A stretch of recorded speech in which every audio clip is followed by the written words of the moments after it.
Hello, everybody. We are here today. Just finished watching Burn the Boats. Yep, and to be honest, I made it 15 minutes in and then fast forward to the closing thing just to see. I couldn't take it. It's better than last time. I made it 12 minutes. But anyways, forget about that because now we're going into the future of YouTubing because today you're going to witness the very first. This is going to be me watching me react to Rogan, watching me react to Rogan. So you're getting double the fun like Spearmint in the 90s, baby. So let's go. Here we go.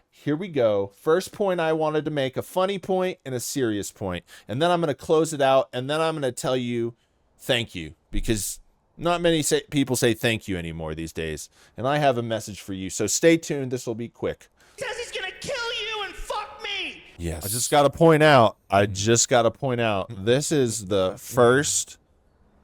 first reference to any female fucking Joe has ever made. This is the first reference Joe has ever made to fucking a woman. Amen. Put this on the record. A historic moment. You know, we have heard Joe talk about fucking guys. We have heard Joe talk about being a woman so he can get fucked by a guy. But we have never heard Joe talk about fucking women. Isn't that strange? So put it on the record. Big moment here. Big moment. Maybe we're wrong. The whole joke is about Joe Rogan unlocking his phone for his mother-in-law. And then his mother-in-law finds a message that says he will kill his wife and fuck his grandma. And she's like, so it's big. She's 75, but put it on the record. We're here on the record. So let's go to the next point. Next point here is the important one. It's the important one. The problem isn't words, folks. The problem is phones. Dude, that's such bullshit because he talks so much shit. So reference here, the point that I was making is he called everyone on the phones complainers, and then he said they're 100% stupid or dumb or something like that. And they just like, you shouldn't listen to them. And this is my rebuttal. About everything on his podcast.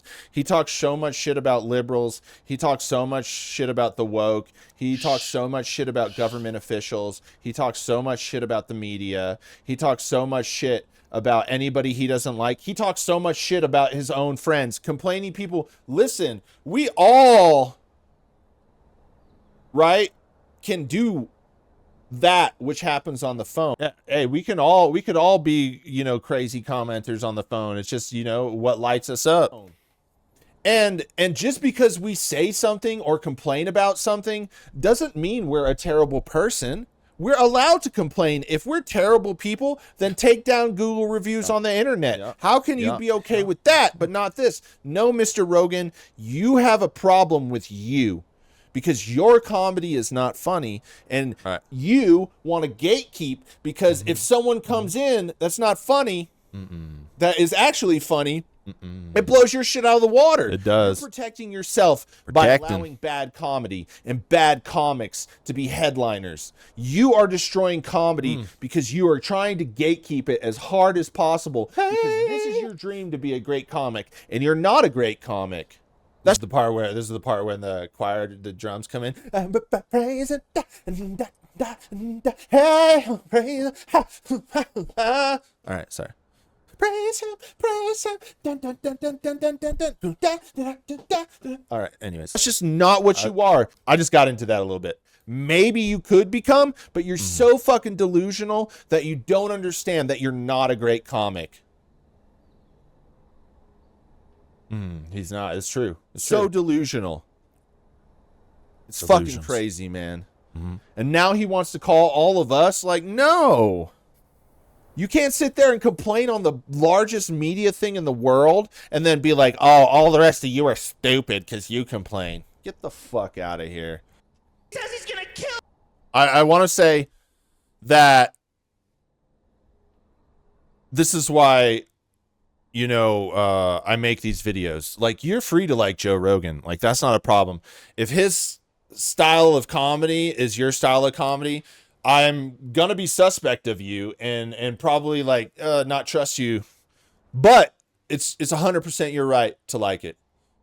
It's 100% our right to criticize it. And the reason we criticize it is not because it's special. It's not because of his style of comedy. Yeah, we're going to use it in reference to the real reason, because the real reason is the gatekeeping. And it's the gatekeeping that I make these videos, because the top should be able to rise to the top regardless, right? They should always be able, everybody should have an equal chance to get there. Now, money's going to be another thing that can get you there, you know, but I think the people that do it and are the best outside of the money, right? Because we can't control the rich, right? We just can't.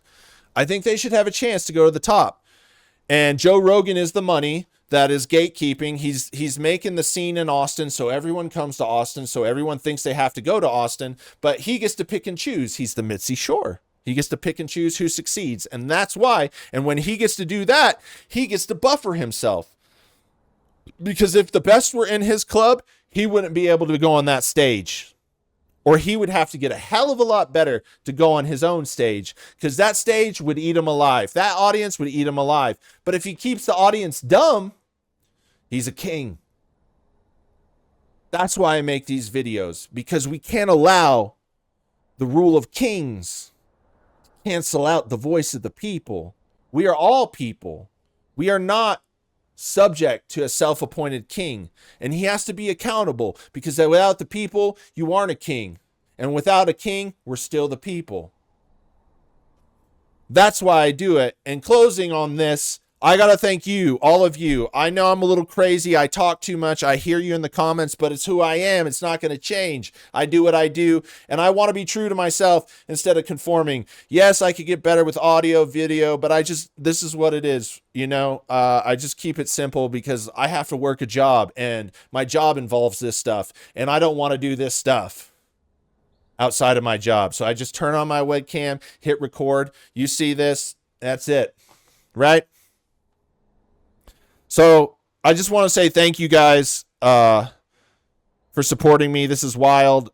You know, I just started covering this stuff 3 weeks ago when I first saw Burn the Boats. It just made me start doing this stuff. And it's cool mostly to just see you guys reacting and talking about your feelings and all the thoughts about this stuff in the comments. And you guys are keeping it pretty civil. And I think that's awesome, because we should talk about this stuff. We should talk about ideas. We should learn to negotiate with each other, and we should learn to move society forward instead of dividing ourselves and fighting the man. I know I use comedy. I put on my little helmet. I want to make you guys laugh, because I don't take myself too seriously, and I don't take this seriously. But what I do take seriously is people not having the opportunity to do the things they love, because people gatekeep them. This just doesn't happen in comedy. It happens all throughout the world. And I want to speak out against it, because it's not fair. It's not fair. And I think we should do things to help each other, because when we all do good, if everyone's doing good, everyone's doing good, right? If most of us are doing bad, everyone's doing bad. And that's the situation we're in. So why can't we just all do good so we all do good? It doesn't make sense, but hopefully we can make a little slice on this earth that makes sense for the time we're here. That's about the best I can hope for now. It is. You know, and so I want to, yeah, just thank you guys. This is wild. I never thought people would listen to me. It's wild. It's wild. And I enjoy you guys, and I'm very grateful. I'm very grateful. You're making, like, dreams come true, right? I love just ranting. And you're making dreams come true, and I'm really grateful. And I'm really grateful that you're nice to each other. It's crazy and over the top and dramatic, and, you know, I could be to make things entertaining, and it's just a amplified version, you know. In the end, I hope that we just learn something, and maybe these walls, these gatekeepers stop gatekeeping, and we could do good for everybody, man. I just don't get it. If we all do good, we're all doing good, right? I don't get it. Why would you want one person to do bad? I have people that I won't like forever, but they could go to the other side of the room and have a good life. You know what I mean? Like, there's people that I just, you know, like, I get it. There's people I'm just like, fuck that guy. You know? There's a whole gaming community that I feel that way about. Because they're bullies. But I said my piece, and I distanced myself. You know? They could do good if they gotta do good, right? They don't treat each other good, but they could do good. And I just don't understand why we can't do that. We can be on different places on the planet and still do good together. Away from each other, right? But anyways, it's just a hard thing for me to understand. I just don't understand it. But I understand all these positions because I've done all this stupid stuff. I've been a gatekeeper. I've been an asshole. I've been a jerk. I've been a bad boyfriend. I've been a bad employee. I've been selfish. I've been egotistical. I've ruined things. I've burned bridges because I valued my ego more than my sympathy, compassion, and friendships. I've done all of that, and you live with the shame. And then one day, that shame changes into some realizations, and you go, if I would have just known that, how much pain I could have avoided, and how much I could have given to other people. If I would have just known that. And like that shame scares the living hell. The shame of knowing you acted that way, you treated people like that, you hurt someone's feelings, you betrayed someone, you let someone down, you failed a project for your company. The shame of like living with all the sins of your past is horrifying. And it sucks. It sucks forever. Gives you that, you know, that feeling when you think about it and you're just like, ooh, you know, like the chills, right? There was an old saying that my mom used to say, my grandma used to say, somebody walked over your grave. You know, somebody walked over your grave. You know, and it's very fitting, you know, your past is your grave, right? And everything is buried in it. It is what it is. But I know that we have to treat people better, you know, and it's hard because I mess up every day. But I think we could do better. And I thank you guys for doing better and for supporting and being awesome, even through all my rants. Even when I'm trying to thank you, I'm trying to rant because I'm realizing things because you guys help me realize things. And I realize things through watching Rogan and all of his things. So I'm out. I got to fly across the country to go see the greatest butt rock band of all time. I might post some footage, and it's going to be awesome in the shorts. It's going to be a memorable one for me, and I'm super stoked. And this is going to be my video. So enjoy. And until next time, this is me watching Rogan react to Rogan, watching me react to Rogan. Good night. You and fuck me. Good night and peace.